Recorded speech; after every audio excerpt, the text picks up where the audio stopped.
Hello everyone, and welcome to This Nintendo Life, episode 224. My name is NBZ, and the hay fever's really hit me, Bally. Sounds like I have a cold, once again, as usual this time of year, but it's really just the hay fever blocking my nose instead of making it run like a river, which in some senses helps, because it means I don't have to lean away from the microphone to wipe away a stream that's going down my face. Instead, I just have to sound a little bit bunged up, even though I don't have any other symptoms relating to it. I mean, it is stream season right now. So it is, you're correct, that is correct. Relates. It's this lovely synergy we have between the summer period and the video game summer period. And yeah, things are popping off. Things are happening. The events have been streamed and things are going on. Still don't know what the fuck Nintendo's doing. We're here on the 12th of June. Hoping that Nintendo does something at some point, but who the hell knows. But in any case, we're still here to deliver you a bona fide episode of video game chatter and Nintendo talk and all that good stuff. How's things been going over there with you, Bally? It's good. Yes, we are recording quite early. I am traveling next weekend, which is another reason, and then combined with Nintendo being quite difficult at the moment, we're all just recording in a funny order, but we'll get it. I'm enjoying a lot of what's going on with some of these streams I've seen. There's still a lot for me to catch up on.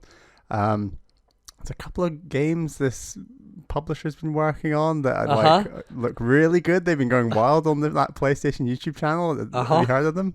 Don't know. No, never heard of them before. So I think last time I mentioned that I have been involved in some announcements that were going to take place during this summer period, and they just happened. So if you watched the Future Game Show that happened on Saturday, that obviously was a place where they announced a bunch of games. Saturday 11th of June, because this is going to come out in so like a week ago at this point. Yeah. So you'll be long past listening or watching that.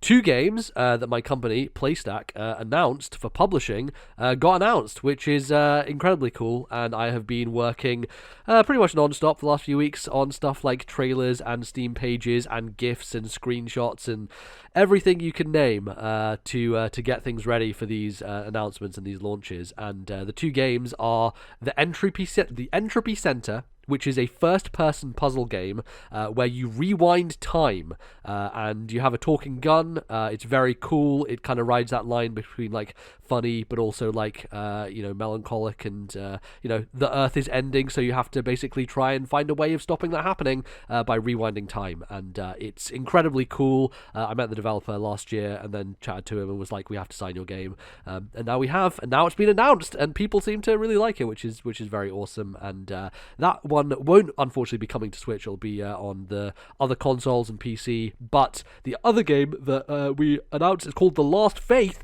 which is, if you know me, it's a Metroidvania. So of course, gonna be talking about that one, and it's a kind of gothic, Bloodborne, Castlevania-esque Metroidvania that is, but a hell of a lot more bloody and brutal, very gory, really gritty. I think one of the hallmarks of it is that it has these brutal executions where when you get enemies into a stun state, you can basically hit a button and it does a incredible animation that involves like axes into heads and blood going everywhere and beating people's head to a pulp and stuff like that. It's like some of the most gory pixel art I think I've ever seen. Yeah, it really is. So that will be coming to Nintendo Switch in the future, which is exciting stuff. And I'm very excited to play that on my Switch at some point. But if you're interested to check out either of those games, obviously I am completely biased. So take all of this with a grain of salt, because obviously I was involved in finding these games and publishing these games. And as a result, I probably won't talk about them in any kind of like critical capacity on the show. But I just wanted to let people know that some very cool video games that I've had a hand in working on are now announced, and I'm very excited. All I've been doing, Bally, is just watching people react to these trailers. It's been very, very cool, and I'm super excited. So I'll probably put some links into the description if you want to go watch the trailers. And as you mentioned, they're doing very well on the PlayStation YouTube channel right now. I think Last Faith is almost at 200,000 views. So, damn, it's super cool, because we've been doing this podcast a long time, and we've talked about the summer period E3 for a long time. And now for you to actually be directly involved in 2 pretty damn interesting looking games, in my opinion, I think is really, really awesome stuff. So congrats. Thanks, man. I really appreciate it. Yeah, it was very, very exciting, and hopefully more to come. Soon. So yeah, let's get into it though, Bally. What are we going to be talking about on today's show? So slightly shorter show, as mentioned, because I am traveling, but we're going to do a 2-segment show. The first segment, we're going to be talking about the games that we have been playing, and the second segment, we've got your emails that we're going to go through. Absolutely. So let's start things off, Bally, with a game, a classic in my mind, that has been a while for you to get to it, but you finally have. This game is 11 years old. Yeah, absolutely. It's To the Moon, which I think, didn't you watch Nintendo Capri Sun's playthrough of this back in the day? I think at this point you'll have forgotten everything about it, but I'm pretty certain that you watched NCS play through this game back in the day. The whole of it? Or like the whole of it, yeah, I'm pretty sure. Really? Yeah. Wow. I did not. Yep. I remember talking to you about it and everything, so yeah, I'm pretty sure you did. Wow, so. Okay. Yeah, that just, I'd completely forgotten it. I guess some of it is now like quite hazy in my memory now that you say it, but yeah, I was completely unaware of that. And even like as I revealed plot points, none of them hit me like I'd already seen them, so I don't know. Right. That's interesting. Yeah. But yeah, To the Moon, it's a really neat little 4 to 5 to 6 hour, like very story driven game, and it's almost like it's like this RPG setting. You're looking down on these characters, and it's made in an engine called RPG Maker. RPG Maker, and you're playing as members of the Sigmund Corporation. And my understanding is that they're basically in the business of creating artificial memories, and they can only do this to. Apparently, legally, they can only do this to people who are soon to die, on their deathbed. Yeah, they're on their deathbed basically, and it's basically a way in order to almost rewrite their life in their own head, like change their memories so that they get rid of any regrets that they had throughout life, basically. So there's a whole lot of so these two characters go inside this old man's head, and then there's basically a whole lot of pseudo time traveling, although it's not actually time traveling because it's just going through different memories in his head. And they go backwards in time through his memories, so you're kind of finding this story out in reverse, which is a really cool thing. And you go backwards, but then you go forwards and you go backwards again, and stuff happens, and there's beats that happen that reveal things, and then so initially I did face quite a lot of jank. I think the game, it's a very old game, I guess, at this point. Yeah, it's really old. It doesn't. It just felt very frustrating with my analog stick, and there's a whole lot of you think your character could walk through a path when they can't, and then you have to walk around, and then it was starting conversations when I didn't mean to start conversations, and it was frustrating in that sense. But obviously, it's not an action game; it doesn't affect the overall impact that much. It was just a little bit frustrating initially,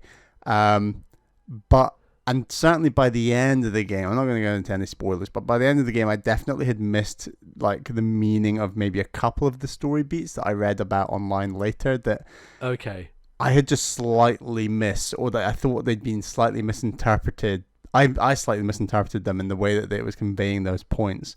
But I think that the story itself and the characters and the music and the set, I've talked about how in a game like Chicory, and you still need to play Chicory and but I feel like that game's music elevates it way above where that game would otherwise be. And I think that To the Moon is maybe in that category, that camp, because I really found the music, and it's very piano driven, this incredible song. I think the song itself is called To the Moon, and that plays into the plot and everything. But it's a really, really incredible, hopeful kind of piano piece that just keeps going through the whole game, and I really loved that. The music really does a lot to elevate the emotional beats of these games, and Kangao is an incredible composer, and the music that he writes is just stunning for all of the games in this series. But I think that's the thing. He's the composer as well as the developer of the game. Yeah, pretty much. I think the first game was more of a solo project from him. I think he's had some people come in and help with other stuff in the later games, and had other people contribute music and stuff like that. I think Laura Shigihara, who made a different game that's also a kind of, I think Rakuen is the name of that game that she made. She has done music, I think, for some of his stuff in the past as well. But for me, it's the writing, which is so...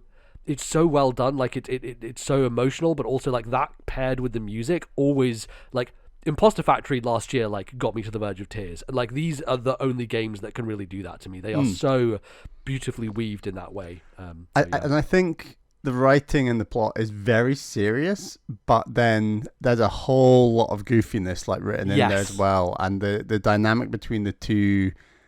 I won't say scientists because they're in like scientist lab coats, but they basically are. They're just employees who work for this Sigmund Corporation to work on the memories, and it's the whole narrative is essentially told through these two characters talking to each other, going through time and talking about what they're seeing.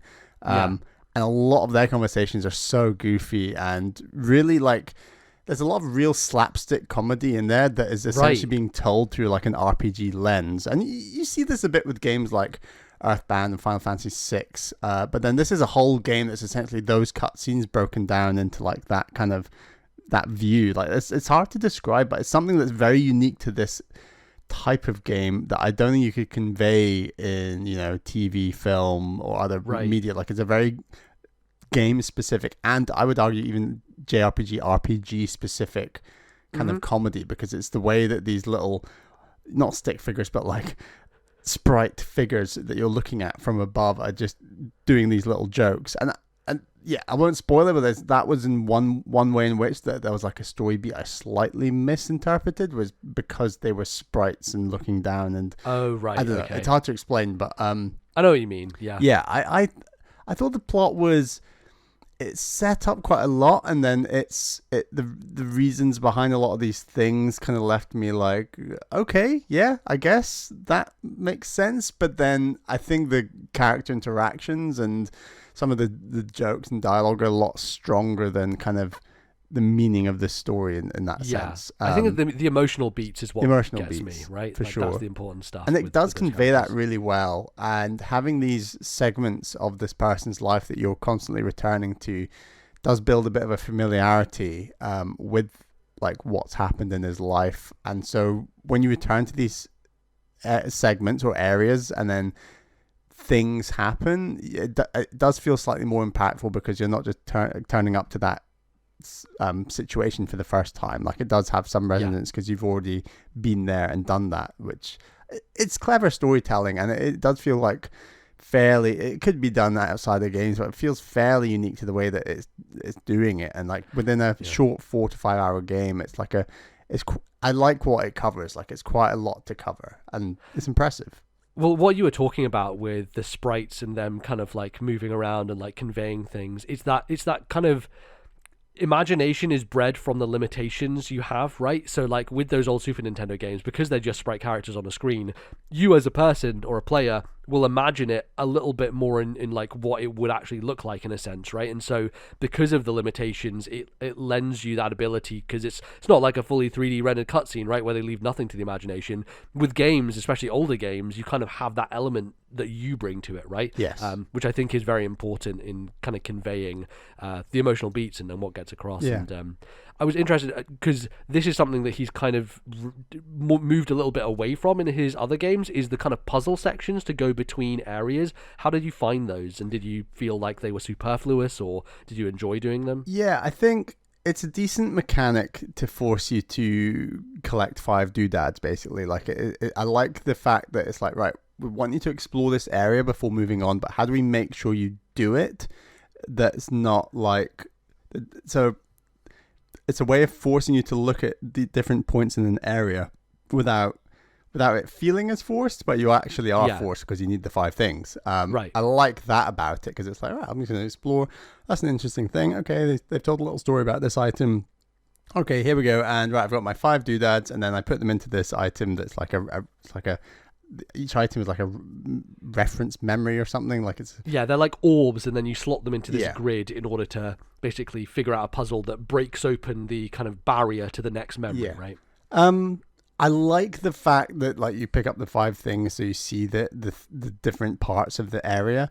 The puzzle itself is fine, but after the first few, I'd really worked out like a strategy with them, and that strategy helped me with every single puzzle for the rest of the game, which was nice. They never got too like difficult. Had they been much more difficult, I would have got very frustrated and wanted to. Totally, yes. But, I know they were just the right level of difficulty where it was like, okay, right, I've worked it out.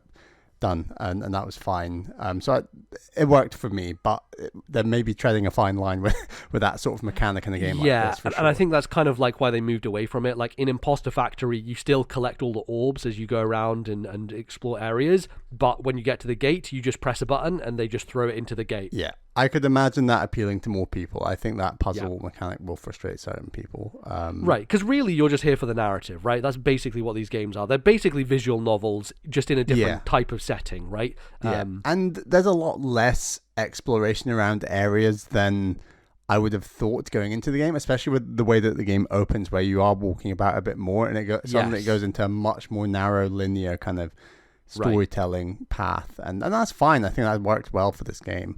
And yeah, I was just left feeling very, oh, is that the direction? Right, okay, that's what this game means. And oh, okay, I didn't have strong feelings. I know that's very boring on a podcast, but like it didn't really hit me in the way that I think maybe the game wanted it to hit me. Although certain beats along the way hit me perhaps harder than like the outcome, as it were, and that's fine. Like, that's totally what the game is going for to a degree, but I'm not sure. I know you hold this game super high up. I love it. Yeah, and it's, I think it's I think it features in our top 50 list, doesn't it? And at some, I can't remember where, but I can't remember there. But I like it a lot.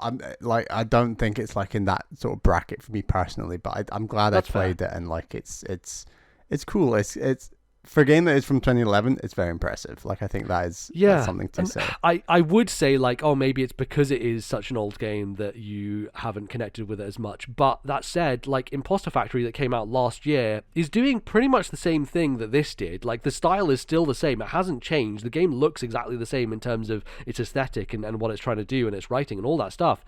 And still, Imposter Factory knocked me off my feet last year. So I think maybe I'm just very much the target for these types of games. Like, they really hit a spot with me that, you know, maybe doesn't connect with you quite as much, which is totally okay. But I do really love To the Moon, and you know, I still think it's worth checking out. And obviously goes on sale every now and again on Switch as well. And you play the Switch version, which I think was okay, right? Seemed decent. Yeah, this was the first full game I played with like my fixture S1, and that was nice. That was very nice to play. It's just nice to pick up.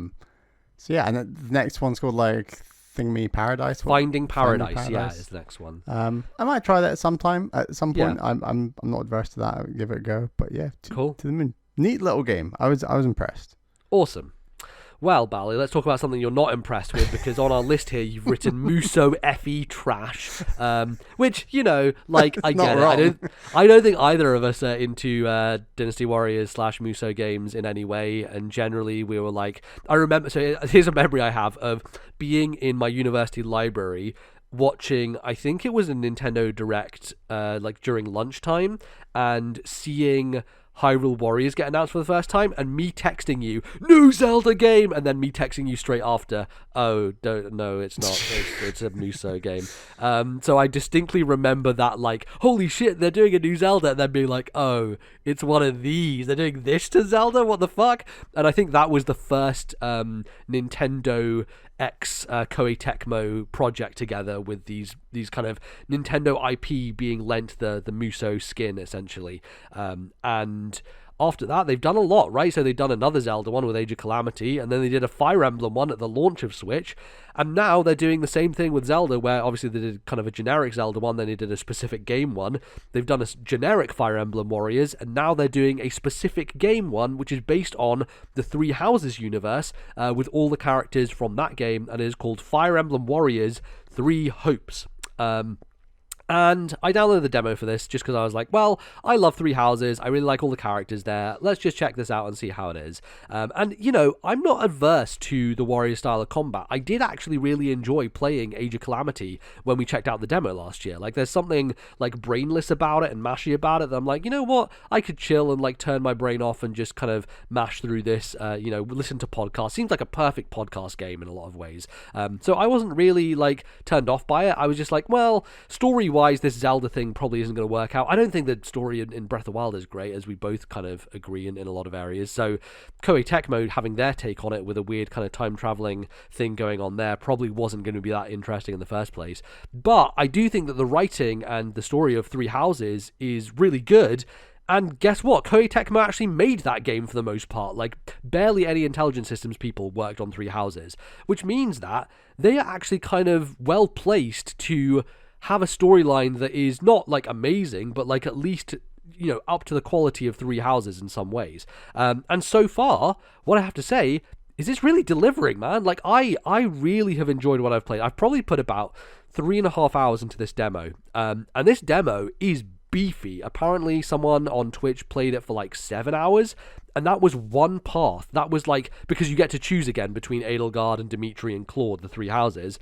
That's one path, 7 hours of this demo, and supposedly the other paths also do different things in terms of, obviously, all the classmates and characters you have are different. So it's going to be that case of, you know, each storyline is going to have its own distinct threads and battles and stuff going on through it, which is crazy for like how beefy they have allowed people to get into this game. But it's also nice because just like what Square Enix have done with their demos, you can carry over your save file to the final game. So, you know, you could say Nintendo have got me now because I'm like, well, I've put all this time into this demo now, might as well buy the game so I can continue playing it. But so here's the interesting thing, right? This, from a story perspective, basically feels like an alternate timeline. It's like a what-if story. Like, instead of Byleth being the character to come across the three lords, the three kind of kids who are going to take over all of these kingdoms, instead this other character comes across them. This character mercenary, I think called Shaz. It's a really bad name. I think it's Shez, I'm pretty sure. And like you can obviously Cheslong, yes. And you can choose between Cheslong male or Cheslong female. Just like Byleth, you can choose your character and what they look like. But the nice thing is, this character's actually voice acted. They're actually a character, as opposed to Byleth, who was just like a silent protagonist. And I do think that it holds back Three Houses a little bit to have cutscenes where people are talking at you and you're just like, yes, and then you just respond and you don't get that interaction, right? Like, especially in stuff like support conversations where you want to have that back and forth. All the ones with Byleth are basically just the other character talking a bunch, you choosing a dialogue option, and then them talking a bunch more. And it feels like if you wanted to create this connection with like the student and the class members, it just rang a little hollow in terms of just not having that connection because you're a silent protagonist. And now having Shez be a voiced protagonist makes that stuff so much better, right? So like you have still the dialogue options, but they voiced their opinions, and like you get a sense of actually who they are, which is really interesting. And I think like elevates it and makes me hope that the next Fire Emblem game, the main character will be voiced, because they have done this before, right? Where in Awakening, even though Robin is a set protagonist that you can customize and you can create, choose gender and stuff like that, Robin actually has voiced dialogue, not voice dialogue, but Robin has actual dialogue. Robin is a character in that game. So is Corrin, actually, in Fire Emblem Conquest and Fates and all those games, right? So it was weird that they went back to this kind of silent thing with Byleth, and I think that making that change makes a big, big difference. And the other weird thing is Byleth is the antagonist of this game. So you come up against Geralt's mercenaries, and you actually fight Byleth at the start of the game, and they're known as the Ashen Demon. And it's weird because now in this game, Byleth also talks. So I'm like, wait a second, you now have the silent protagonist from this other game, but now you're actually giving them a voice, and they start talking in cutscenes, and it's really weird, but I actually really like that they've made that decision. It's cool. So the way the game is broken up is that you have, obviously, the Muso-style combat, which is these big arenas that you've seen in all these other types of games, which is you have a giant map with all these like strongholds and stuff, and there are multiple characters on each map, and you can basically direct them by giving them orders. So you can say like, okay, Dedue, you go over there, and it brings in the weapon triangle. So like, if you send him to a fortress where the commander has a sword, he'll be weak against them because swords are better against axes. Whereas if you send him to a fortress where the commander is a lance user, then he'll obviously do a lot better because axes have an advantage over lances. So there's a bit of that Fire Emblem kind of weapons triangle stuff coming in where you have to decide the people that you can control and bringing them onto the battlefield. You know, where are you going to send them? Where are they going to go? I still am a little confused of like giving them orders, and like when they're finished with an order, how do I get them to just automatically go on to the next thing? It feels a little micromanagey to some degree, but you know, I think they do have stuff in there where you can say, okay, auto battle, or like go defensive or go offensive and stuff like that. It's just sometimes there was a map that I did yesterday where all my characters were up on the top left of the screen, and one of my characters was on the top right, and the boss was on the top right. So I'm fighting the boss with one of my characters, just waiting as I watch the rest of my army slowly go across the map to come and join me, so they help me out. Thankfully, I was able to beat the boss on my own, so I probably didn't even need to do that. So maybe that speaks of, like, maybe I don't actually need to engage in the strategy, at least early on in the game, right? But it is bringing in other elements where, like, each character will level up, so they'll increase their stats, they'll have class changes. It's probably the worst class name I've seen in the series, but your main character starts out as a Myrmidon, and then they become a class called a Flugel. A Flugel, spelt like F-L-U-E-G-L. I'm like, what the fuck is this? This is the worst named class I've seen in the series. I don't understand why this is named this. I tried to look it up, and all I got was results for like trumpets and stuff like that. So I don't know what the fuck. Did they just make up the word Flugel? I don't know. It's a really weird class name, and I don't think it gets anything across of like what that character's supposed to be. But I guess it's just like an advanced Myrmidon assassin type thing. Usually Myrmidons advance into either an assassin or a swordmaster. But now I'm a Flugel, so who the fuck knows? Anyway, there are other elements of Fire Emblem mechanics in there, stuff like adjutants. An adjutant was like a character who could be attached to your character, I believe, in Three Houses, so it's almost like a pair-up mechanic thing. And in this game, you can pair up a couple of characters together so that you can quickly switch between them. So I paired up Ingrid and what's the fuck's Shez, that's it. Fucking Jesus Christ, this name. I paired them up together so I could switch between them on the fly, and then I can, using the D-pad, you can basically flick between where your characters are, and they can all be at different parts of the map at once, and you can just kind of flick between them. But yeah, it's fun, just like mashing away. You do like super moves and things like that, and you build up meters and do limit breaks and all these kind of crazy things going on. And, you know, as much as it is just kind of mashing things, there is strategy to like the harder fights, because like the big bosses will come, and you obviously can't take them out with like one combo, so you have to be dodging out the way, using your blocks and parries and things like that. So, you know, there's a decent amount of that to it. But the most important thing, Bally, is this game actually runs pretty well. And like, you know, it's not a 60 frames per second game, no, far from it. But you know what the trailers for Age of Calamity looked like. Like, we remember watching the fucking giant beast section where you're walking along as the fucking what do you call them? The things, the beasts in Breath of the Wild, the divine beasts, right? Divine beasts, yes. And there were sections in that in Age of Calamity where you were controlling them and like laser beaming stuff from their perspective and things like that. And the frame rate on that was just trash garbage. It was like 10. It was so bad. And we really noticed when we played it, like the resolution was lower. It was like chuggy, not good handheld. This game looks way better than that. Like, it is much sharper in terms of the handheld screen. I wonder how they did that then. I think it's just because on the screen. I guess like the art style of Three Houses. It also, Koei Tecmo made Three Houses, so like they're using probably a similar engine to what they use there. So they probably have a lot of optimization that they've done with it. And they did have, like, there were battalions which were like Advance Wars, like mini armies basically that attached to your characters in Three Houses, and those were almost Dynasty Warriors style things where they would just like have a bunch of soldiers that would just rush the enemy. So they almost had a little bit of that stuff built in already, and so I think that's partially responsible for why it runs so well. And yeah, it holds like a solid 30. Like, there have been like maybe a couple of moments where things get super busy and it drops, but for the most part, even in these big battles where things are popping off and abilities are happening and things are going crazy, it still holds a steady frame rate. And obviously things can change with the full release. This is still just a demo, but it's pretty close to launch now. It's only coming out in a couple of weeks. I'm pretty sure this is like close to what the final build will be, which means that I think it's going to be a solid one to get into. You know, I have said for years, Bally, that I never want to play one of these games. They don't interest me.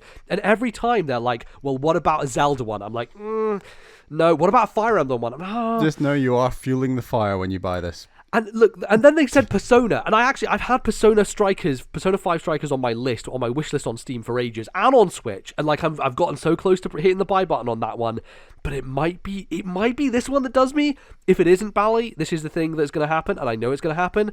Xenoblade Warriors is going to happen. And you know it. Yes. I know it. Yeah. It's blatant. It will. One day there will be Xenoblade Warriors. And I know that they're going to put some fucking crucial story thing in there. And I know that I'm going to have to play it. And I'm going to be sucking in. That will 100%. I will buy in and play a Xenoblade Warriors. But until that day happens, I might play Three Hopes. I might do. I'm really enjoying it. I think it's the mix of like having the fun kind of run around smashing people, but also I really like these characters, and I also chose a different house this time because I've played through all of Edelgard's route in Three Houses, and I've done like half of Claude, so I've done most of Golden Deer, like 50% of the way through, and I've not really touched Dimitri. I didn't do Blue Lions, so I chose Blue Lions as my house for this game, and it's actually really nice to have this set of characters who I know, but I don't really know because I didn't get that like long-term interaction with them from a full playthrough in Three Houses. So yeah, it's kind of giving you additional options there of like also the Ashen Wolves, who are a set of characters from the DLC, are going to be playable in this game.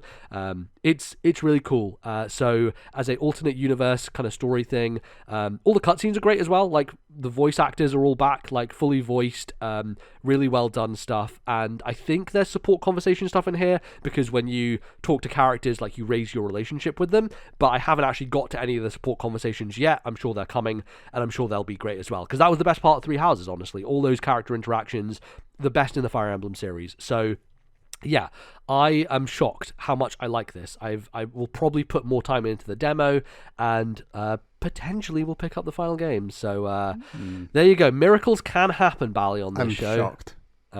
Yeah, so yeah, I'm looking forward to seeing what the reviews are like for that, and see what people say. I think it's 24th of June, so it's a couple of weeks' time. Probably by the time this show goes out, it'll only be a week away. So yeah, if you are interested, I mean, even if you're not interested and you're a Fire Emblem fan, I would say just check out the demo, because it's a really beefy demo in its own right. Like, I probably will spend more time on this demo than you did playing To the Moon, right? Which is a bit ridiculous, and sometimes that happens where like demos are actually longer than full games. Like, I probably spent more time on the Triangle Strategy demo than I did on, like, I don't know, a puzzle game that I played, you know, that probably only took me 2 hours, right? And it's just the way video games are sometimes. Some things are longer, some things are shorter. But in any case, that, I think, is going to do us for the first part of today's show. We will be back after the break, though, to tackle some of your emails. Don't go anywhere. We'll see you in a bit.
Hello everyone, and welcome back to the second segment of today's show. It's time for your emails.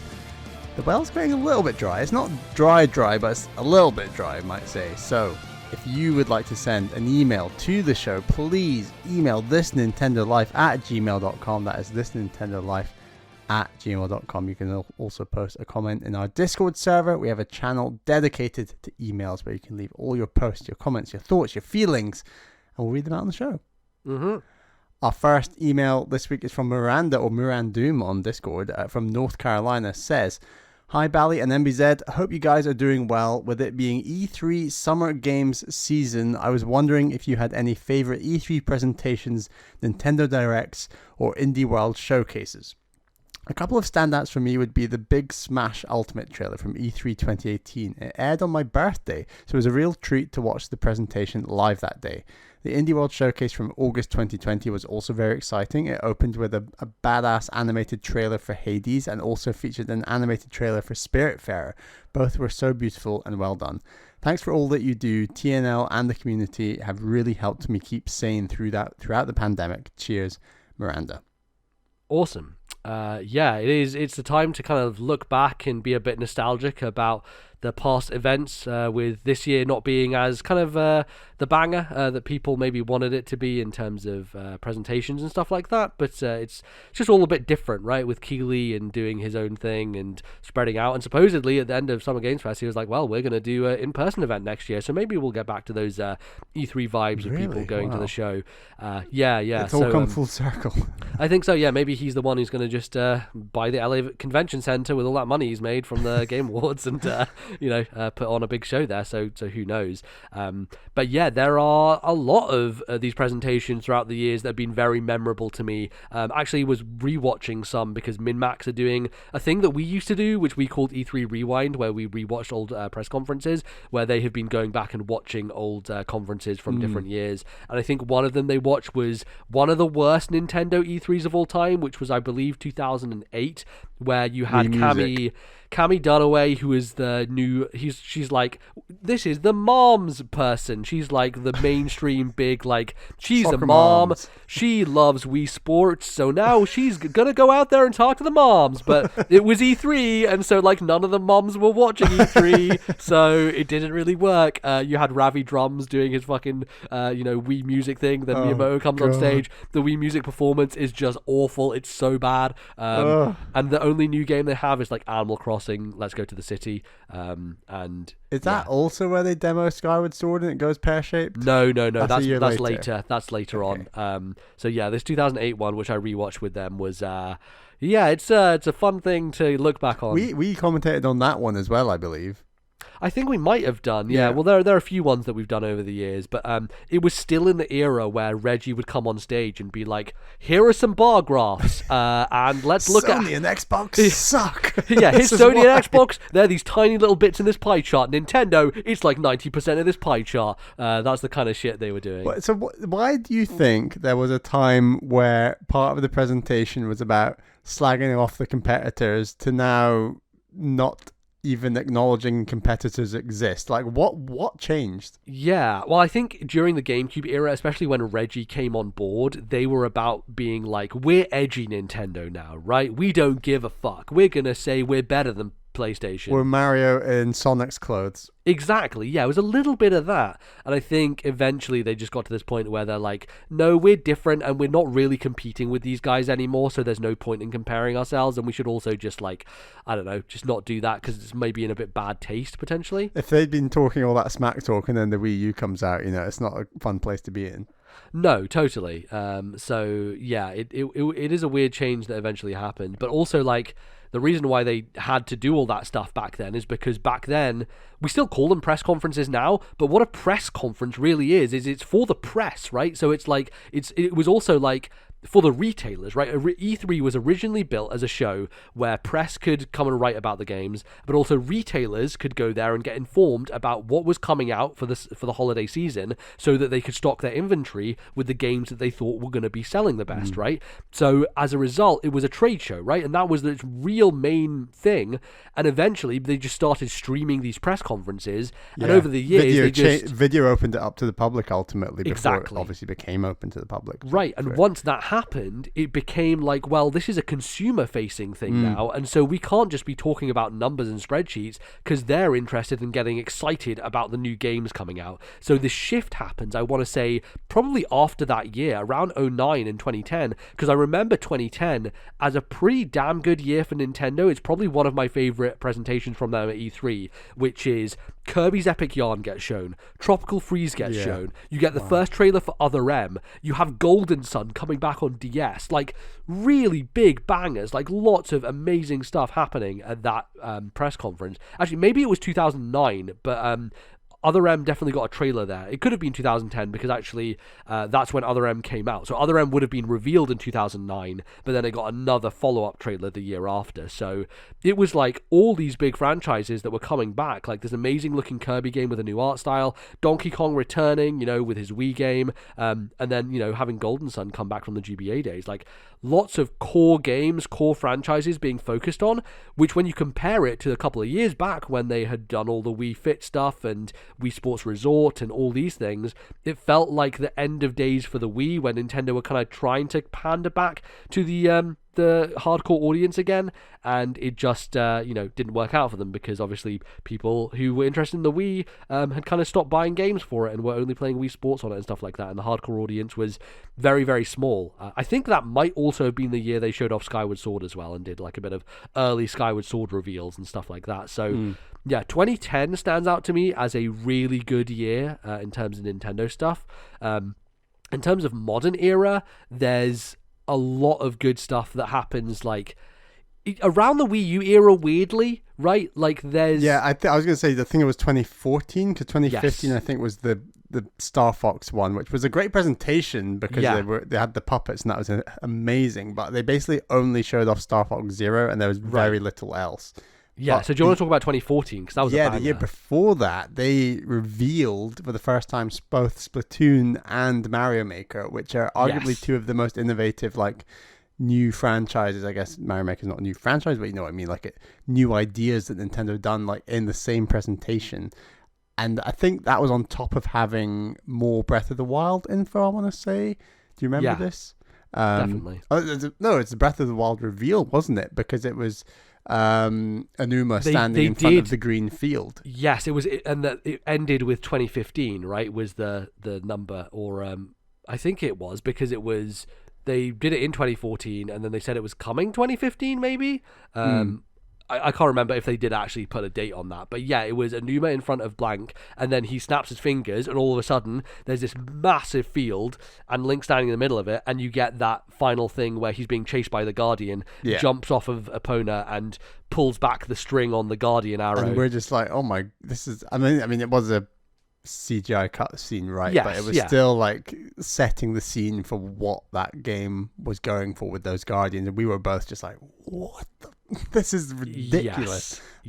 Plus the hype of Mario Maker and Splatoon. I think Splatoon especially was just so refreshing. It's like, right, Nintendo are doing online multiplayer shooter. What is this world? This is insane. But also at the same time, that Inc. concept just made sense for Nintendo, especially at the time. It was like, right, this, like pre-Fortnite era, right? Like this it just made sense for like what Nintendo wanted to do to appeal to like a mass audience with shooting. So really cool. Yeah, that year had so many good things, and those were all the standouts. But like when you have new ideas alongside like new Zelda stuff, it's always going to be a good time. So yeah, that definitely stands out to me as one of the best. 2015 was tough in terms of announcements. The puppets were obviously very cool, but 2016 was actually the year I did the biggest U-turn, where when they announced that Breath of the Wild was going to be the only game at E3 2016, I was so bummed out because, like, we knew the Switch was coming. Don't think it had an official date at that point, but we were assuming it was likely going to be. It was revealed like autumn 2016, right? Yeah, I think so. And then it was until January 2017 that was the Japanese presentation. So 2016, we knew the Switch was imminent. We didn't know what it was, and there was rumors. We didn't know its name. It was just still NX. It was still NX, and there was rumors of like this console handheld hybrid, but they were still showing off Breath of the Wild, and that was their focus. And I was so gutted about the fact we were going to just going to see one game. But that might be one of the most gripped I've been by E3, and watching all the trailers, watching everyone play through like that opening plateau playthrough. Like everyone stuck up their videos of like, this is the plateau, this is how it works. And those treehouse presentations, like that was some of the most gripped I've been by like any gameplay for a Nintendo game ever. And I came away from that E3 just incredibly positive, obviously about that game, but I didn't feel like, oh, Nintendo didn't talk about anything else, therefore I've missed out on something. It just felt very right for what they wanted the focus to be, and I would like them to do something like that again. They don't, maybe not this year, but I don't know. I just think if they are really proud of a game that's coming out and they want it to be the focus, I have nothing against them actually focusing on that game and nothing else.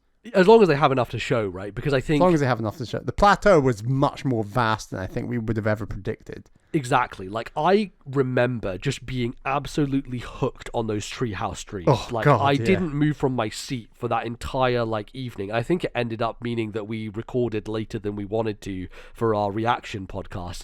But it was just, like, there was so much good stuff in there. Like, just figuring out the physics and the chemical engine and all that stuff, and showing all the weird ways you could solve puzzles, and the breadth of the exploration, the climbing systems, the swimming, all of it. It was, like, hunting mechanics. Like, they had individual video breakout sections for like all the different aspects of this game, and because there was so much to talk about, such a depth of mechanics, you were hooked the whole time through. It's like, okay, now we're going to go do a shrine, now we're going to go into a cold area, okay, let's figure out what we do here. If he's cold, he needs to eat this food or put some fire on it. Like, it was so gripping in a way that I don't remember any treehouse segments like grabbing me like that before. Like, it really got me, and in a way that, like, when I played Breath of the Wild for the first time, not that I was underwhelmed by the plateau area, but like I had seen so much of it that, like, for me the real joy of Breath of the Wild started when I left the plateau, because I'd already kind of like absorbed so much knowledge about that area before even, you know, playing the game. So maybe that's a little bit of a drawback. But not only was it like Nintendo, like mechanically this was reinventing Zelda, and that was exciting, it felt like there was a level of polish from a AAA perspective that Nintendo had stepped up between any other game and Breath of the Wild. And that was very clear through even this E3 demo at 2016. Like, it was like, wow, if Nintendo just got like some cash injection from somewhere else, with some, like, they've just started some new, like, obviously it's a new engine, but like, it felt like such a cut above anything else they'd done before, both from mechanical and presentation and everything, production, that just felt very much like, wow, the Switch is going to be a genuine next generation console. And it was for a while. It maybe doesn't feel like that anymore now, 5 years down the line, but certainly when it came out, it felt like a very premium product. And I think Breath of the Wild and the way they demonstrated it in 2016 demonstrated that.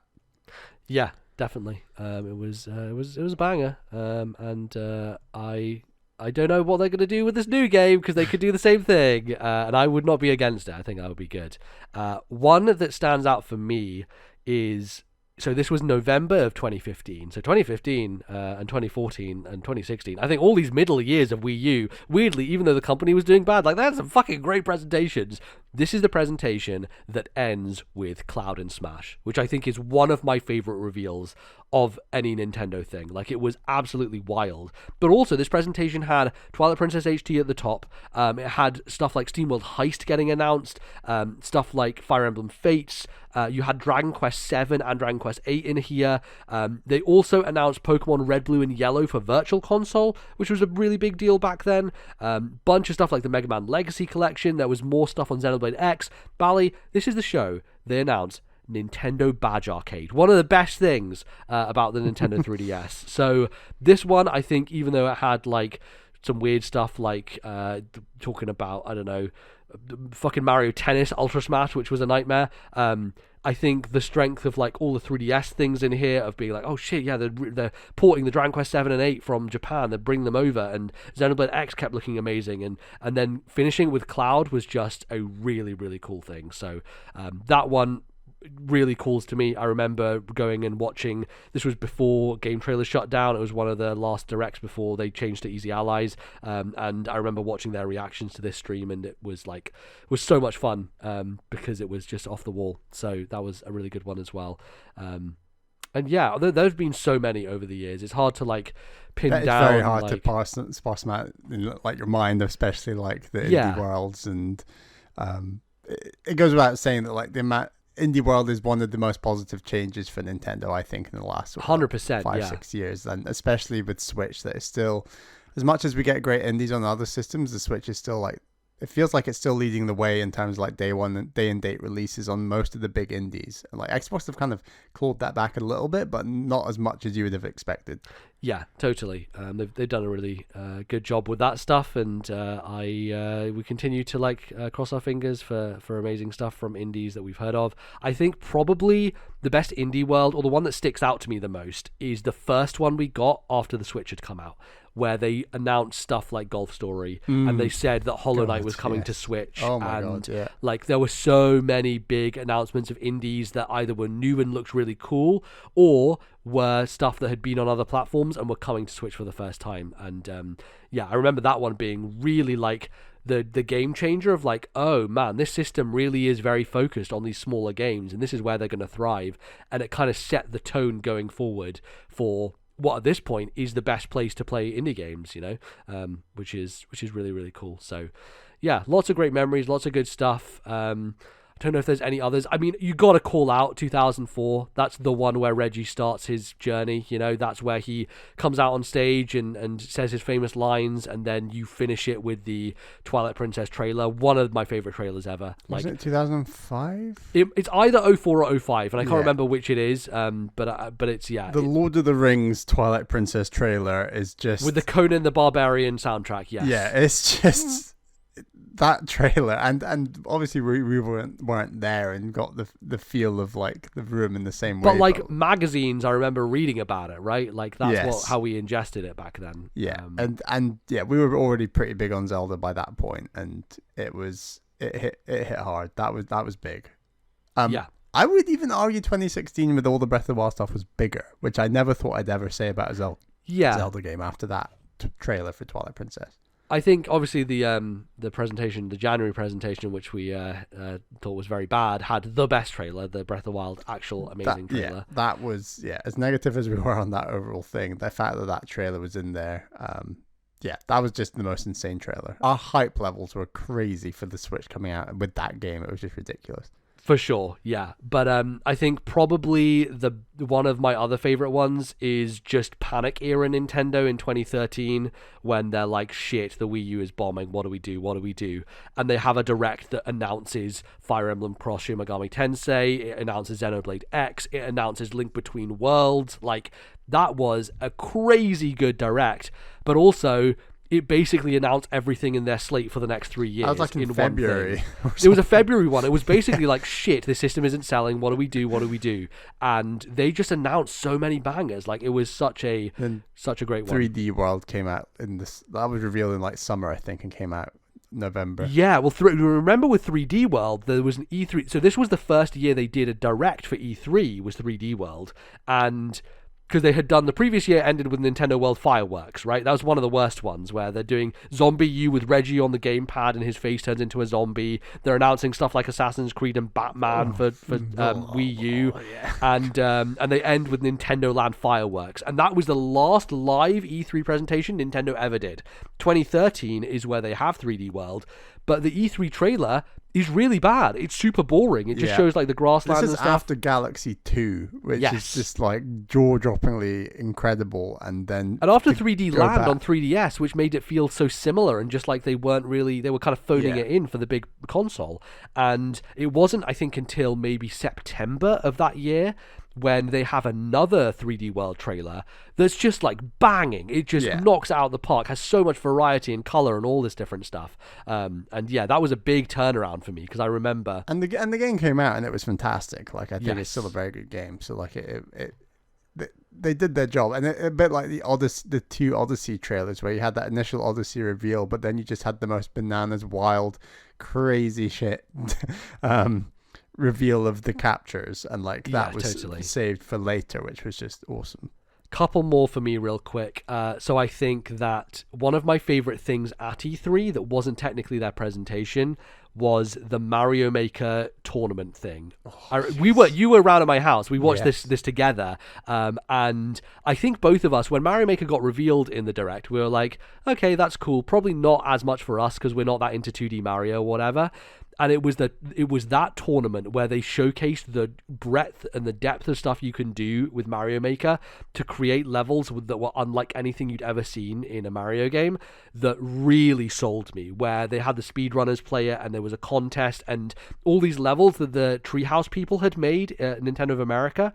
It was absolutely incredible. It was so good, and definitely one of my best memories of watching E3 stuff was you and me just being instantly turned around on that game. It was just such an amazing thing. And then I think last year's Nintendo presentation during E3 was fantastic. Obviously, it gave us Advance Wars and Metroid Dread, but like, I think those are things we've been waiting for such a long time.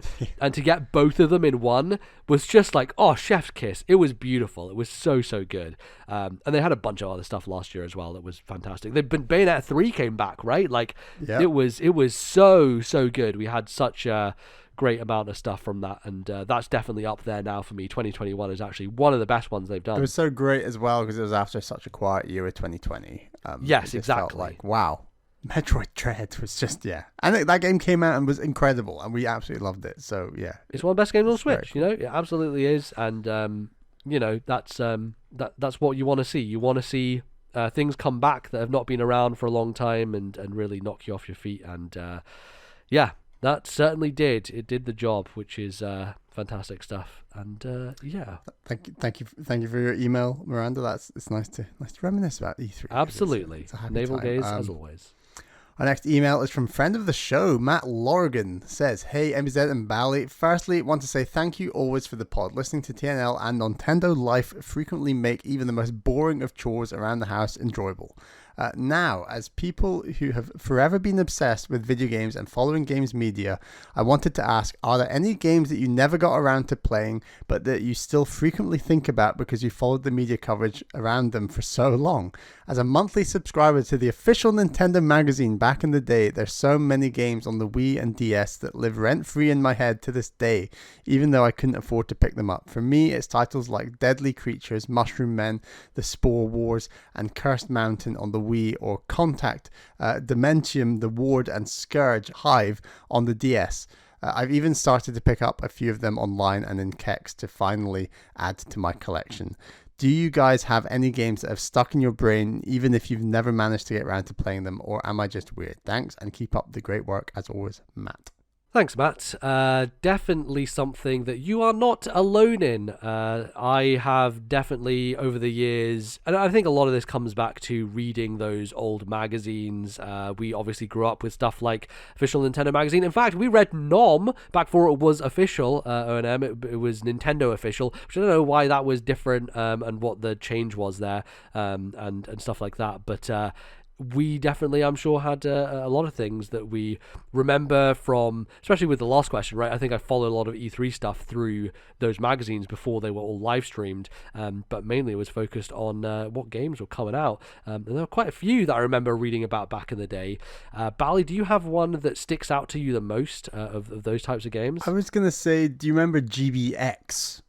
No, what was that? It was a Game Boy Advance. Well, I guess it was Game Boy and then Game Boy Advance, and I guess GBX meant they could cover both. Oh, the magazine, yeah, the magazine. And I remember them covering a ton of like the first-person shooters that were on GBA. So the ones I remember the most are Doom and X vs. Sever. X vs. Sever, man. I actually downloaded that the other day on my Ambernic. I want to play it because I remember, I think maybe it was Charlie who had it. Someone at school had X vs. Sever, and I was like, whoa, this is crazy. Because I'd never seen, I don't think I'd really interacted with first-person shooters that much at that age, right? At that point in time. So, yeah. Because, you two buttons and a D-pad is the ideal button layout for first-person shooters. Everyone loves it. Well, that's the thing, right? Like, original Doom doesn't require a second stick or a mouse. Like, you use... There's only one level you can shoot at. Exactly, yeah. No matter where the enemy is, even if they're above you, as long as you're in line with them, you still hit them, right? It's more or less what GoldenEye, the original GoldenEye on N64 does to my memory, although you can shift up and down using the C stick when you're stationary. It's hard to do both at the same time. I was pretty sure that you did have to like be lined up with parts of their body in order to shoot them, because like parts of their body reacted differently when you shot them with different parts of their body, I think. In GoldenEye? Yeah, in original N64 I'm sure we'll find out soon because it's supposedly rumored to. Yeah. Well, that'll be interesting. The other one that was just all over the place, and I think it launched on GameCube and GBA, was Spy Hunter. Like that was just this driving James Bond game that looked really cool, got these semi-decent reviews, and I never got around to, but I was like, that game looks interesting. I want to give that a go, because I was really into driving at the time, and there weren't a ton of driving games on GameCube, and that was one that I was like, that could be cool. But did Ali T own that at some point? Was it a PS2 game? I feel like we played something adjacent to that. I don't know if he bought it. Yeah, it something may have like been that. at someone else's house, because I have a vague memory of playing Spy Hunter at some point in time. Definitely, it was more like open worldy, right? I think it was quite level based actually, but I could be wrong. Maybe back in the day we thought it was so big that it was, right. but it wasn't actually. Yeah, but the GBA launch is something that sticks in my mind, especially with this magazine GBX and games like Kururin, that I never got around to, and that's what really excites me about this rumored like GBA games coming to Switch Online, is that like there's a lot of great GBA games, especially near the launch of GBA, that I just never got around to, and there's also like the Mr. Driller games. I know that one of those came to Switch. I think it's like a separate game, obviously, but like there's just a ton of like Game Boy Advance games in particular that, because I only played like Crazy Racers and F-Zero Maximum Velocity and like Super Mario Land 2. Those are like my only games around launch. I say only games. Apparently I picked up 3 games at launch, so that is quite a lot to be fair. Yeah, but, going for it. Yeah, but that was kind of like my sphere of knowledge of GBA games, and there was just a ton of others around launch especially that I just didn't get into. Yeah, totally. There's obviously the big ones as well. I remember reading a bunch about Minish Cap, and obviously I never owned it. And I did you own the actual original GBA version of Minish Cap? Oh, 100%. Yeah, me and Ali T were like obsessed with the hype to that game, and then when it eventually came out I beat like 2-3 dungeons and then stopped, because that's just what I did with games. And then we didn't finish it until the Ambassador program on 3DS, which is a great way to play it. But yeah, I remember still the most recent original 2D Zelda, which is wild. Still, oh my god. But I really distinctly remember the spread in NOM, the kind of multi-page spread that they had for Minish Cap, where there was the artwork of him with the claws, the digging claws, and I remember the spread of that like going across 2 pages. Like it looked so pretty. It was like one of the best looking GBA games, and I was like, ooh, like this gives me like good feelings. I really want to check this out, and never ended up doing it, right? Like I didn't get into Zelda until about Twilight Princess time, so it took me a while. I was always interested in Zelda stuff. I just never got into it until then. Me and LIT got in kind of in and around Wind Waker. Well, I bought Wind Waker like a year or 2 after it came out, and got massively obsessed by it, as well as Ali T, and so we managed to get you on the Twilight Princess hype train. Yeah, so of course. We got there in the end. And then, Phantom Hourglass came out, and all 3 of us, I remember playing Phantom Hourglass at launch, and that was a great time. So yeah, we were all in on Zelda from that point. But before that, I was like looking at Minish Cap from afar, being like, ooh, that looks cool. Maybe I'll play that one day. And I did play it one day, but it took a long time to get there. Same with stuff like Golden Sun, which I still haven't played. Still have not played it. Yeah, that's another one rumored for that Switch Online thing, which would be a great place to play it if it comes. Totally. In terms of weirder, deeper stuff for me, there's a game that I remember very distinctly when I first got my GameCube. I also got a subscription. Oh, actually, no, I think I just got 1 issue of Nintendo Official Magazine. I didn't get the subscription until later on. But I remember that Christmas of what must have been 2002 Christmas is when I got a GameCube. And one of the things I got was a magazine of the Nintendo Official Magazine. And it comes with a demo disc and stuff. But I remember reading about Star Fox Adventures and all these other games. And one of the things on the DVD, it came with a DVD as well, of like, here is a look at, sneak peek at some upcoming games. One of the games was a licensed game, a tie-in to a movie that had just come out. And that movie was Reign of Fire. This is a game I often talk about, of like, it's this white whale of, I remember reading about it and watching video of it, and I did buy it like 2 years ago. I was in a Kex in Sheffield where my sister was at university, and we were there for her graduation, and I went into this Kex and I just see it sitting there, £3.50 or something, Reign of Fire. But I remember following that game so closely through that magazine. Did you not pick it up? I did, yeah. I bought it. Yeah. So I bought it for £3.50 because I'm like, I've got to have this. But I remember following that because I watched it. I remember me and my dad renting it from Blockbuster, the DVD. Like probably one of the last DVDs that we ever rented was Reign of Fire. And watching that thing and being like, this is cool. Basically, if you don't know, it's about dragons in a kind of post-apocalypse where there's like a military faction who are trying to fend them off and shoot them down from the sky.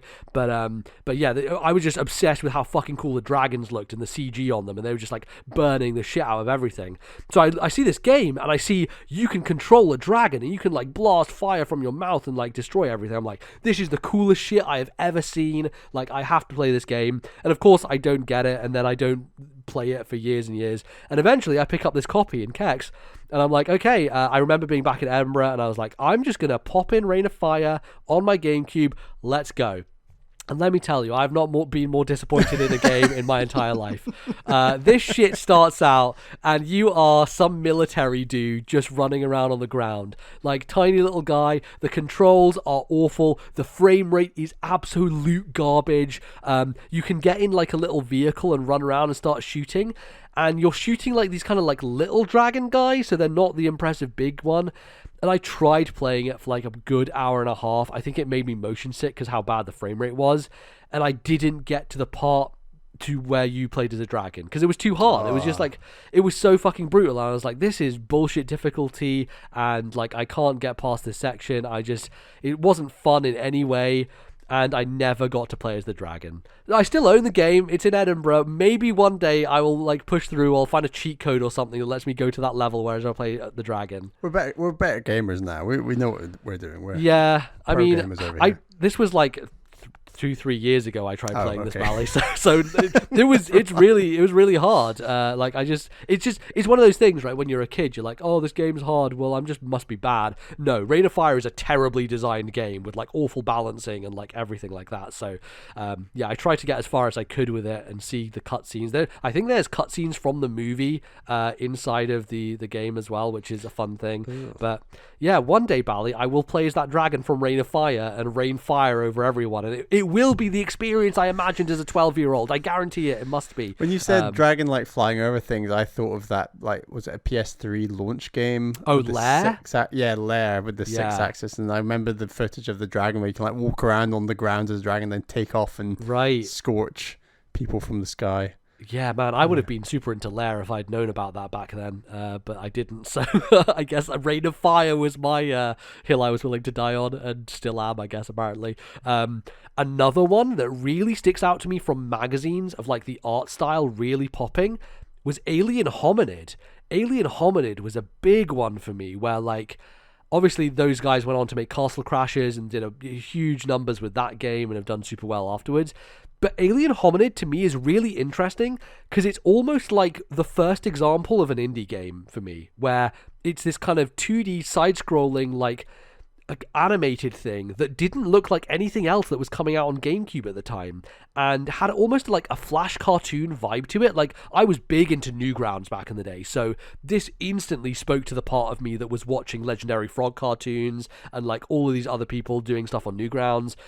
Alien Hominid was instantly like, this is my jam. And I think it might have been the folks who worked on it did have something to do with Newgrounds, or at least they were involved in making Alien Hominid around Newgrounds. It might have been like a mini sort of adventure thing that they made as like a Flash game back in the day, and I can't remember the details on it, but I was so obsessed with reading about this thing, and again, it was another one of those that had like a multi-page spread in the magazine, and I just never got it. I never got around to getting Alien Hominid, and still to this day, I've still not played it. So it's still on my bucket list of one day I want to go back and play Alien Hominid, because that game looked so cool back then, and I loved the art style of it, and it just seemed like a really, really interesting thing. But alas, I never got to play it because, could only ask your parents for so many games back in the day, and you had to make hard choices, so never got there.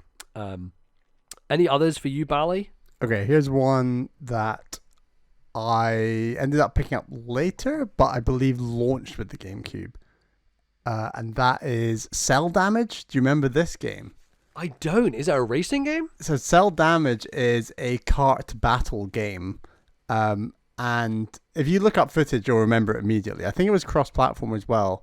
Right. Apparently it was made by EA, and you basically play as like these cars, and then they've got characters in them, and they just get out the most ridiculously oversized like cartoon style mallets. Oh, I do remember rocket seeing this. launchers, yeah. And all sorts. And it's called Cell Damage, like obviously a reference to like brain cell damage, but it's also it's a cell shaded game. So it's double meaning in there. And I remember picking up this, must have been like secondhand years later after GameCube launch, and that game's crap. Like it was it was just really bad, or at least I really didn't like it, and maybe I needed to try it in like a multiplayer setting or whatever. But Cell Man, I did not know you owned that at all. That's crazy. Yeah, I don't own it anymore. I think because I got rid of like a lot of GameCube games.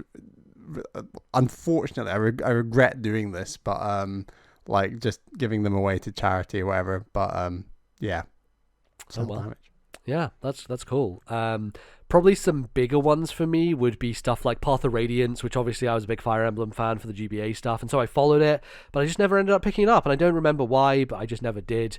And Animal Crossing, the original Animal Crossing on GameCube, another one where I was obsessed reading about that game in magazines, and then just never owned it. And I think part of it was like the release for Animal Crossing in Europe was so weird. Like, this game came out in Japan, I think 3 years before Europe, because it came out in Japan, then like a year later it came to America, and then Australia and Europe were literally waiting 2.5 years for Animal Crossing to come out. It was like the worst of that period, which was Europe always waiting to get games late, magnified to 1,000. And like, this game had been out forever and ever.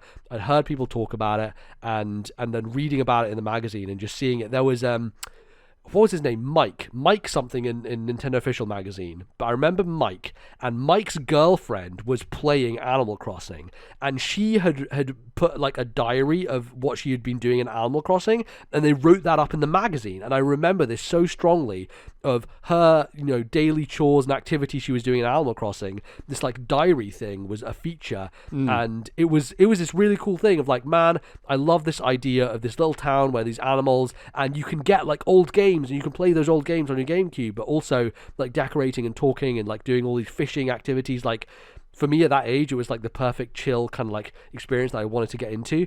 And it didn't happen until the DS, when we both got Wild World, and that's where we really got into Animal Crossing. But do you remember following the GameCube version of Animal Crossing? Because it really like hit me back then of like, I want to play this so bad, and I never got the chance to. Yeah, I remember it a little bit in magazines and thinking, this looks really unusual and weird. And I think I didn't really have like strong gaming tastes back then. Like, I didn't know what I liked, and in reality I'd played very few games in comparison to obviously like now. So I think I was open to the idea, but we never got around to it. Yeah, for sure. For me, like, I have just really strong memories of just wanting to play Animal Crossing real bad, and I think it's probably part of the reason why we both got Wild World. It's probably because I was chatting to you about Animal Crossing and be like, "Pal, this is going to be so good. This is going to be the best game, Animal Crossing. There's a GameCube game." We had such a good time with Wild World, like, yeah, wow. and so we both got it, and then that was off to the races, man. Oh my god, that game was our life for so long. Yeah. So absolutely loved it. But yeah, still have never played the original Animal Crossing. I've still never played it. So maybe one day. Here's a kind of weird game that was launched with the GameCube that I remember seeing a ton of but never played, was Universal Studios Theme Parks Adventure by Kemco, apparently. And it has rides in that game that are now have been like decommissioned now at Universal Studios, which is interesting. But yeah, just like, and it wasn't even like a park building game. It was just like experience Universal Studios but in a game kind of game. It's very strange. Yeah, they kind of do stuff like Disney stuff like that now, don't they? There's a thing on Game Pass that was like the Disney theme park thing that you could go around and walk around. Yeah, I mean, that you are actually like a third person character running around that theme park. But also Disney's got a lot more like I think it resonates a lot more being able to walk around the Magic Kingdom than Universal Studios, but that's just me. Definitely. Couple of other ones for me of just like cool looking games that I just never got round to was Killer 7 on GameCube. Like the style of that game, again, another cell shaded game, but like extreme style. But I think at that age I was a little too scared to play a big shooty first person shooter with guns and blood and stuff. So I thought it was extremely cool in concept, but I think as a 10-year-old reading about it, I was like, no, I don't actually want to play that because I'll be scared and run to my mum. And same with Mad World on Wii, which was this very stylized black and white like action game that I always looked at and was like, man, that has a great style, but again, probably going to be scared and run to my mum because it'll be too brutal for me. My little Pokemon loving self, I couldn't handle those scary games back then, even though they weren't really scary. They were just like games in which you hit people or shot people, which I'd never done and just didn't want to do back then. So they're a little outside of my wheelhouse. But yeah, Killer 7 and Mad World are both like kind of character action-y type games in some senses that I remember reading a lot about and then never really going after. So yeah, that's pretty much it for me. So I think we covered a good amount there, Bally. Lots of games that and I'm sure there's a bunch more like in my brain that will come out at some point. We just need to have like a good look through our old magazines and have a reminisce. You know what? I have all of my official Nintendo magazines and all that stuff in my attic back in Edinburgh, and I would love to just get that out one day and just peruse through and just go down memory lane to just remember all the things that I was obsessing over, the things that we were like really excited for. Stuff like I remember seeing the original version of the DS, right? Before they changed it to the fat model that eventually came out. There's that whole Mario Kart demo where they're all on stage and they're playing the old version of the DS. Exactly, yeah. And I remember looking at that old version and then comparing it to the new one and being like, I prefer the prototype model. Like, I was so much more in on the prototype version. It's got like a more of a toy look to it. Yeah, it had more rounded, like, kind of fun look to it, whereas the fat one just wasn't as, I don't know, enticing generally. And obviously they remedied that by putting the DS Lite out, which was way better than either of those. But I was always a little bummed that the prototype version of the DS wasn't actually the first release of it, because I loved the look of that thing. Like watching or looking at the screenshots of Mario, it was called Mario 64x4 because it was supposed to be 4-player co-op all the time on Mario 64. And you could do that in some of the local stuff. But yeah, that was a really good time, and yeah, love reminiscing back through old magazines and old video games and stuff. Good stuff. So, and that, everyone, is going to do us for this episode of the show. Thanks, of course, everybody, for tuning in and listening as we continue on through this summer period of Nintendo being silent and saying nothing. Although, by the time you hear this, who knows, maybe a Nintendo thing will have happened. Bally, let's just kind of break down the idea here. You're traveling, so we're doing a shorter show, but also potentially if Nintendo do something next week, which for everyone listening to this is last week, we are recording currently on Sunday, June 12th. Yes. And this episode goes out on, if I get my calendar, I think it's Monday the 20th, right, of June. Exactly. This episode goes out on Monday the 20th. So if something happens or is announced between 12th and 20th, which you don't care about, you'll have already listened to it. This is the time paradox. If it already happened, you'll have already listened to it. But anyway, that's what's going on. We're outlining our plans after they've happened. Basically. Yeah, what a great idea. Smart us. We're great. Anyway, that hopefully should explain things, and yeah, we'll be back with another show in a couple of weeks' time. But before then, let's get some plugs in here and tell you about our wares and where you can find them. I just want to give another shout out to the games that I'm involved in publishing. If you go to YouTube and search The Entropy Center or The Last Faith, it will take you to trailers, probably PlayStation's YouTube channel trailers, and you can watch them there. Last Faith is coming to Switch alongside all other platforms. Entropy Center is coming to everything that isn't Switch. Also, it's the correct spelling of center. It's the British spelling. It's CENTRE. That's how you'll find Entropy Center. So yes, do get your spelling correct on that. So yeah, go wishlist them on Steam. That would be the best thing to do. That's really appreciated. If you are interested in them, of course, that would be fantastic. So go check those out. You can also check out me on social media by following @LordNBZ. Bally, where can they find you? I'm on Twitter @Ballyman91. That's BALLYMAN91. Fantastic. You can also find the podcast Twitter @TNL Podcast, where I'm sure you will have gotten updates about whether Nintendo is doing something or not, and whether we're doing something about it.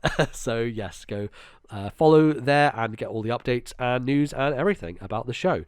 Obviously, you can join our community if you go over to our Discord. That is linked in the description. A lot of people chatting in there. Had a bit of chatting about the Summer Games period and what is being announced, and some people watching along and chatting about that stuff, as well as, you can send in emails via there and all that good stuff. And obviously, you can follow us on YouTube too, where we put out video versions of the podcast, if that is your preferred destination to listen to them.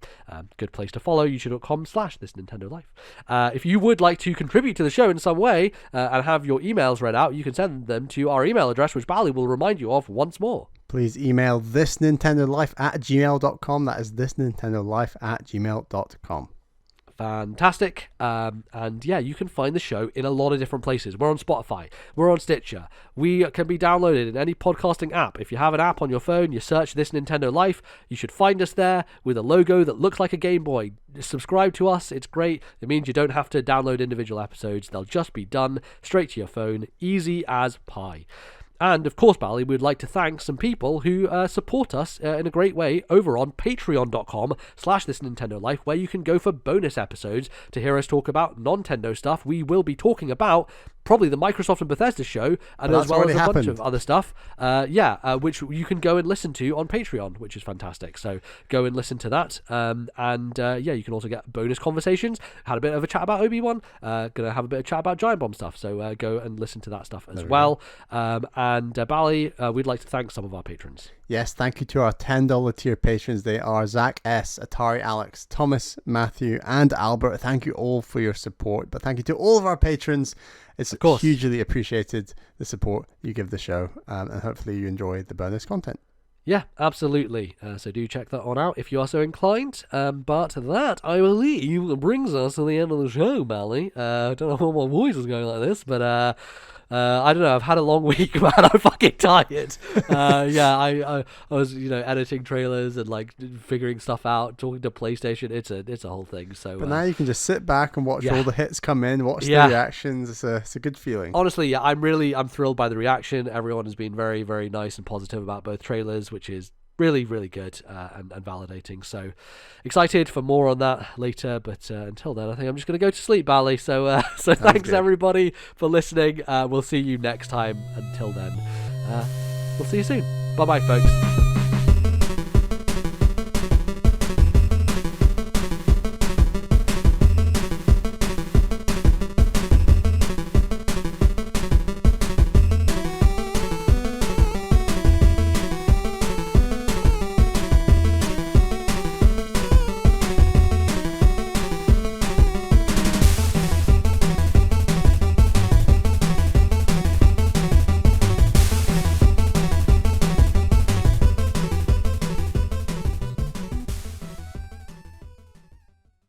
The musical interlude used on today's show was a remix of The Edge of Dawn from Fire Emblem Warriors 3 Hopes. Copyright Nintendo 2022.